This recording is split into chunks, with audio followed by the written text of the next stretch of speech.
Okay, Heracross. I'm gonna play hide and seek today. You remember the rules. I close my eyes and you hide, and then I'll come find you, okay? Okay. I'm gonna count to 5. 1, 2, 3, 4, 5. Ready or not, here I come. Are you out there? No? Are you out there? No? I got you! I got you. What is going on, guys? So today we are back with another deep dive, diving deeper into the Rainbow Cup, and today we're looking at one of my favorite Pokemon ever. We're gonna be looking at Heracross.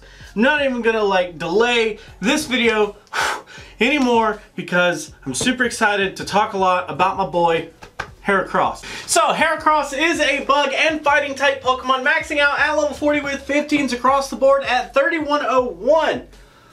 Whew.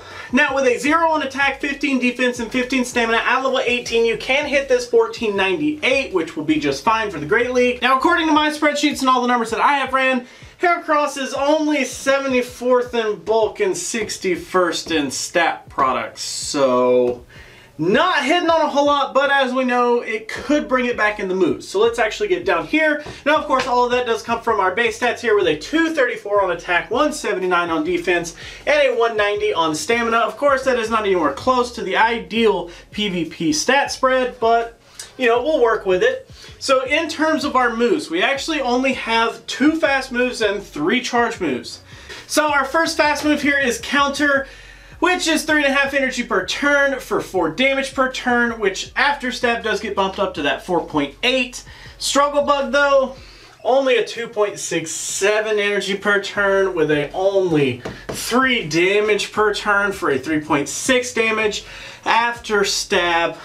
Unfortunately, we don't have a really strong bug type move.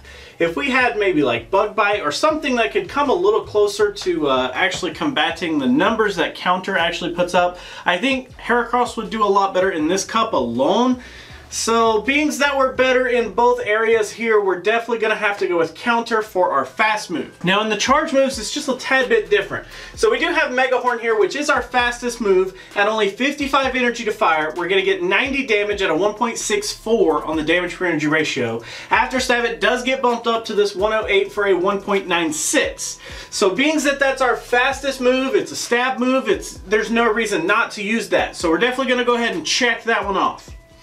Then it comes down between Close Combat and Earthquake. And there's some interesting things to be said about both of those. Because in both of those, we actually end up having some very interesting matchups. And to actually figure out which one I liked better, I pretty much put both of them up here. So let's actually look at a spreadsheet really fast and figure out how these numbers actually compare. Okay, so straight out of the gate, let's actually take a look at some meta-relevant Pokemon here. These are the 24 meta-relevant Pokemon on PvPoke, and you can kind of see some of the battle ratings here, and these are comparing Close Combat with Earthquake just to kind of figure out what's changed. And if you look closely here, the Azumarill matchup is actually different. So the Azumarill matchup, even though it's still a loss on both Pokemon, it's actually favored that if we carry Close Combat, we'll do just a tad bit better than we would have with Earthquake.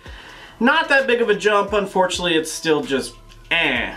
And then we're still the same up until we get to Raichu here. You can see that Raichu is a tad bit better with Earthquake, but it's still a loss on both sides. So it's kind of a letdown, and after that it's literally the exact same performance for every other Pokemon. So I guess based on that, if we want to do better against Azumarill, I guess we could carry Close Combat, but even then we're still not going to be good up against it. If we want to do better against Raichu, we would carry Earthquake, but even then we're not even going to beat it. So then let's actually scroll over here and let's actually look at every single Pokemon in the Rainbow Cup, and we're actually going to compare Close Combat and Earthquake against every single Pokemon. So straight off the bat, you can see Ampharos, battle rating, and they are the same there, but if we get down to Ariados, we actually end up going from losing against the Ariados with close combat to winning up against it with Earthquake. And Azumarill, as you can see here again, still not ended up winning, but Earthquake is favored in that matchup. In the Fortress matchup, we do actually do better with close combat. Even though we win with both moves, we do still end up doing better with close combat. Scrolling down a little bit further, Lantern here, we do actually end up losing that matchup. I'm pretty sure if it's carrying Charge Beam, we're going to lose it. Because when we get to this meta section here, Lantern is a win with a water gun fast attack. So with Charge Beam, looks like we are going to lose that one. But we do a little bit better with close combat there. And then we look at Ninetails. Ninetails is pretty bad. We end up going from a tie situation with close combat to actually straight up losing with Earthquake. So that's kind of awkward. And then scrolling down here a little bit further, Tentacruel is our last change, which it actually, if we have close combat, goes from a loss to a tie with Earthquake. So that poses something quite interesting there. I guess it just kind of depends on what you are lacking coverage in for the other 5 members of your team. If you need an extra answer to Tentacruel, maybe you want to go with Earthquake. If you need an extra answer towards Ninetails, close combat would be better for you. If you need a better answer for Lantern, close combat would be better. Close combat would be better for Fortress. But then we have Earthquake and Earthquake better for the Azumarill and Ariados. So I guess it just kind of depends on which one that you need to kind of fit that role. The other thing that can be said is in the shield situations, we're actually exactly the same in all of the shield situations except for the 0 versus 0 and the 1v1. In both the 0 versus 0 and the 1v1, Earthquake barely inches out with just a couple of changes. So that's actually what I'm going to base my numbers on right now. Just for the simple fact that we do win more in the 0 versus 0 and the 1v1, we are going to go with Earthquake. So with Earthquake here, let's actually start to go over our shields really fast. I will put the shields up over here for you. So in our 0 versus 0, which is where I don't have any shields, my opponent doesn't have any shields, basically like a closing type situation, if you will, we actually end up winning 56.5% of those. The difference here between Earthquake and close combat is only a 1.1%, which sounds like just literally one Pokemon of a difference, but it's not quite that one Pokemon. All of the numbers that we just talked about with every single Pokemon in that list was actually that 0 versus 0 shield situation. Since all the other ones were the same, we actually ran it with that just to kind of see. As you can see, it's not just one matchup, it's kind of a couple of them being shifted around. So moving on to our 2 versus 0, this is where I have 2 shields, my opponent doesn't have any shields. We actually end up winning 88 points. We actually end up winning 88% of these. And that's actually not the number that I'm too concerned about. I'm actually wanting to know that 12% that we straight up lose up against. And that's because if I have complete shield advantage, I want to know which Pokemon are still going to end up dominating me. And this one is not really a big surprise. If your Pokemon has access to any flying type moves, it does really, really well up against us. Plus, if it has access to a psychic type move, it's pretty dominating up against our fighting typing there. So, the flying type's going to be super duper effective to our bug and fighting there, while the psychics are going to be just super effective to our fighting type. So those are pretty hard for the Heracross to actually beat there. So in our next shield scenario, we have this 0 versus 2, which is where I don't have any shields this time, but my opponent actually has both shields. We actually end up winning 6.5%. Oh, that's horrible. I would really like to see at least double digits here, which is kind of unfortunate for my boy Heracross, but in this matchup, we actually do pretty well up against the rock types, Houndoom, and the Magneton combo. Either one of those. So the Kabutops, the Ammonite, the Amistar, and the Houndoom, and then the Magnemite and Magneton are pretty easy peasy for us. We don't have too much of a problem, but that's literally it. Those are the only ones that we really do good up against. Everything else is pretty much a wash for our Heracross there. In our last shield scenario, we actually have this 2 versus 2, which is where I have both shields, of course, my opponent has both shields, kind of like an opening type situation, if you will. In that one, we actually end up winning 38% of those matchups, which is interesting. That actually, what that tells me is that if we're only going 38 in that 2 versus 2, where we have 56.5 in that 0 versus 0, that actually means that we like to close rather than open with our Heracross. my boy does better without shields. I like the kamikaze-ness. I gotta love him for that. So now let's actually go over some of the meta Pokemon that we're actually going to be battling up against. I'm not going to waste too much time because I feel like I talk about it literally every deep dive, how to set up the Pokemon, how to do that. If you don't know how to do that by now, if you need like a full-on instructional video, I do plan to do that at some point in the distant future, not anytime soon, but you can quickly reference like the Tentacruel deep dive or anything in the last like 3 or 4 days. You pretty much got it. So anyways, so with our first Pokemon here, we actually have favorable matchups up against Amistar, Magneton, Fortress, Typhlosion, Magcargo, Lantern, and Meganium. But unfortunately, that's actually it. We only have 7 wins here. We actually have a total of 17 losses, which is pretty hard to swallow. So our losses are Lapras, Raikou, Kingdra, Blastoise, Quagsire, Ninetails, Raichu, Victreebel, Charizard, Venusaur, Beedrill, Slowpoke, Executor, Azumarill, Mantine, Slowbro, and Venomoth. So looking at these, there's really some interesting picks here. So the Lapras seems like it's just going to be able to overwhelm us with some neutral damage, plus it has tons and tons of bulk, and unfortunately we're basically relying on counter to do most of our damage there. Raikou, it does have that Shadow Ball, which is going to be neutral, and it's got Thunder Shock, which it can get to pretty fast. Kingdra is going to be a neutral beast. Blastoise has got some bulk on it. Quagsire with Acid Spray, it's going to be pretty fast. Ninetails is going to be super effective. Raichu there, it's going to be hitting for some neutral damage, but it's basically just going to outspeed us like crazy. The Victreebel there, hitting us with Razor Leaf is going to be pretty gnarly, and then with that Acid Spray it's going to be pretty much lowering our very abysmal defense as we start with. And then we have Charizard, of course, which is going to be super effective. Venusaur, which is going to be a bulky beast. Beedrill, which is going to be able to be really strong up against us. Slowpoke, Executor, both confusion users, unfortunately. Azumarill does have access to that Play Rough, which is going to do pretty much a fair bit of damage to us. Mantine utilizing those flying type moves. Slowbro and Venomoth also rounding out some more confusion users. So yeah, I'd say most of that makes sense there. None of those are really too surprising. And honestly, the ones that we went up against aren't like insane. I mean, okay, we do win up against, what, the Fortress, which is pretty good. And we went up against the Lantern, which I think would be a pretty big deal. But outside of that, I mean, okay. Not really beating like the ones that I foresee everybody having on a team, like Quagsire, Venusaur, Charizard.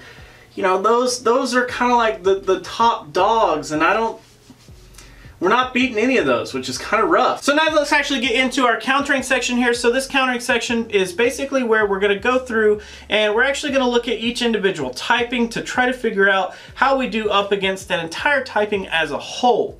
Now in these matchups, unfortunately, Heracross has unfavorable matchups up against all 5 typings. We don't have more than 50% wins in any type situation here, which is so bad. Alright, so let's actually start from the top. We'll just go with Bug here. As you can see, we do have the win up against Fortress, Pineco, Ariados, but that's it. Heracross is a tie, Scizor is a tie. Everything is pretty much a loss from there on. Scyther actually rounding out one of the hardest matchups for us. Guarantee it's actually utilizing some flying type moves here. Yeah, it is. So that's kind of a big deal with the bug types there. Next, moving on into the electrics. So we do have that win up against Magneton and Magnemite. We do actually win the Ampharos. As you see, it does put the Lantern there, which is okay. But after that, it's pretty much a wash. So Jolteon, Electabuzz, Flaffy, all the way down to that Zapdos and Raichu being our 2 worst possible matchups. Pretty bad there. Moving on to the fire typing here, you do see Typhlosion is still a win, Houndoom is still a win, Growlithe, okay, Magby, nobody's probably going to use that. And then from there, you can see that Magcargo can actually end up beating us if it does have the fire type fast move. In the meta situation, it is going to be utilizing that rock throw just because it's going to be like the preferred move as the fire killer. It's going to do really well up against its own typing. So depending on which way you build your Magcargo, I could win with the Heracross or you could win with Magcargo. It's literally up in the air. From there, it's pretty much just fair game. I mean, Moltres, Charizard, you know, those Moltres and Ho-Oh I don't foresee people using at all, but Charizard, Arcanine, Ninetails, all pretty rough there. Moving on to the grass types, the one type that I feel like the bug type should be really, really good up against up front, but unfortunately we do have more losses than wins, like I said, but we do have some interesting wins nonetheless. So Bayleaf, Meganium, Gloom, Oddish, Vileplume, Tangela, and Sunflora are our wins. Bayleaf and Meganium are pretty much the two big ones there that I foresee people using. Gloom is an interesting one though. I don't think people should be sleeping on that. But then we do have Blossom, Jumpluff, you know, all the way down to the Confusion users there, the Execute and the Executor, and then we have the Celebi. My boy Heracross. Into the water typing here, you see it's okay. It's a lot better in the water typing, but I think it's just because of how populated the water typing is. It's just meh. Like, it's not really like too amazing. So one thing to note here is that it does have the Lapras actually listed as a win this time if it's utilizing Water Gun, but as you saw in the meta matchup, it was using the Ice Shard there, which does allow it to win. So if you do have the Legacy, it does actually help you win that. Unfortunately, if you do not have Legacy at all, it looks like you will be having some trouble with the Heracross here, even with trying out Ice Beam. It's still not going to be hitting on a whole lot. Dragon Pulse, no, it doesn't help us any. So in the Lapras matchup, Legacy Lapras is pretty hard to go up against. Non-Legacy Lapras, no big deal. So after that, it's pretty much just a bunch of awkward stuff. You can see here it does have Quagsire listed as a win for us, but that's because for some reason it's trying to use Water Gun. It uses Mud Shot, and it actually has Acid Spray, not Sludge Bomb. Come on, people. There you can see it does actually end up winning, but what's interesting is that it does have to have the Acid Spray. So let's actually check out this Earthquake really fast. Yeah, it loses the Earthquake and it loses the Sludge Bomb. That's very interesting. So I still feel pretty good about recommending Acid Spray. It does help in some weird niche situations just like this one. So as you can see down here though, with Heracross, it does actually win that 0 versus 0, the 1 versus 0, and the 2 versus 0, and it actually ends up winning the 2v1 and the 2v2. So Quagsire does have a couple of wins there, but they're kind of oddball situations. In the 1v1 it does actually win, but it's kind of awkward. So from there on, the water typing is pretty bad for us here. We do have like Kingdra showing up here, Gyarados, Politoed. Once we get to the bottom here, you'll see the Confusion user showing up with Azumarill and Mantine. I'm sure that Starmie is utilizing In Power Flying. Yeah, it is. So, man, my boy Heracross, guys. So my boy Heracross. Oh man, I really wish he was better. He's just he's held back. One, because it's basically counter or nothing. If we went with Strugglebug, we'd be a little bit more of a specialist towards the grass types, but I mean, okay, whoop-de-doo. And we do have some pretty high costing moves here. If we had maybe like, I don't know, like Bug Buzz or X-Scissor or just something like that, it would be like super cool. I don't even know if he knows those in the main series games, but anyways, Heracross is pretty disappointing. I don't think I can recommend Heracross. I really, like when I started doing the research for this deep dive, I was like, you know what, whether he sucks or not, I'm gonna use him. But oh my god, it's so hard to say that because of how bad he is up against everything. Like, he's bad up against all the typings in general. He's bad up against, like, literally 70% of the meta. And he just... why? Why? So that is actually going to be it for today, guys. Thank you so much for hanging out. Thank you so much for watching. Always remember that if you do have a deep dive that you want to talk about, you could post it down in those comments below. I do throw it up on a spreadsheet. I will throw up the spreadsheet from now on. It's going to be on this side, just because. And you can kind of see what's coming up next. I have no idea what it is at the time of recording, so it'll be a surprise to me just as well to see this in editing. But yeah, other than that, that is actually going to be it, guys. Thanks so much for hanging out. Always remember that if you like to like videos, you could do that, but if you don't, you could be that guy. Otherwise, let me know what you have to say down in the comments below, and until our next video, I will catch you then.